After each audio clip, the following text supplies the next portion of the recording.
বাংলায় বিজেপি জমানার প্রথম স্বাধীনতা দিবস। রেড রোডে মেগা অনুষ্ঠানের তোড়জোড়। রেড রোডের প্যারেডে এবার থাকবে কেন্দ্রীয় প্রকল্পের ট্যাবলো। কেন্দ্রের জনমুখী প্রকল্পের প্রচারে সুসজ্জিত ট্যাবলো থাকছে শ্যামাপ্রসাদের ১২৫তম জন্মদিবসের ট্যাবলো। প্রথমবার রাজ্যের প্যারেডে কেন্দ্রীয় প্রকল্পের ট্যাবলো থাকছে। রেড রোডে পালিত হবে ৮০তম স্বাধীনতা দিবস উদযাপন। আর এবারেই প্রথম বন্দে মাতরম জাতীয় গীত হিসাবে রেড রোডের স্বাধীনতা দিবস উদযাপনে গাওয়া হবে।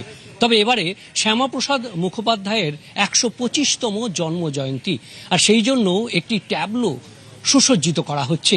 ময়দান টেন্টে এরকমই ১২টি আকর্ষণীয় ট্যাবলো তৈরি হচ্ছে। শুধুমাত্র শ্যামাপ্রসাদ মুখোপাধ্যায়ের এক প্রধান, এক নিশান, এক বিধান, এই সুসজ্জিত ট্যাবলো যেমন থাকবে, তার পাশাপাশি কেন্দ্রীয় সরকারের নানান প্রকল্পের ট্যাবলো হাজির হবে এবার রেড রোডের স্বাধীনতা দিবস উদযাপনে, যা এতদিন পর্যন্ত এ রাজ্যের কোনো উৎসবে সামিল হয়নি।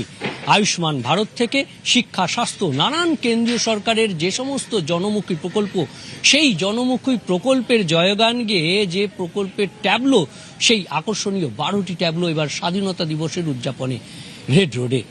তারই চূড়ান্ত প্রস্তুতির যে কাজ, সেই কাজ এই মুহূর্তে ময়দান টেন্টে চলছে জোর কদমে। ক্যামেরায় সুনীতের সঙ্গে বিশ্বজিৎ, নিউজ 18 বাংলা।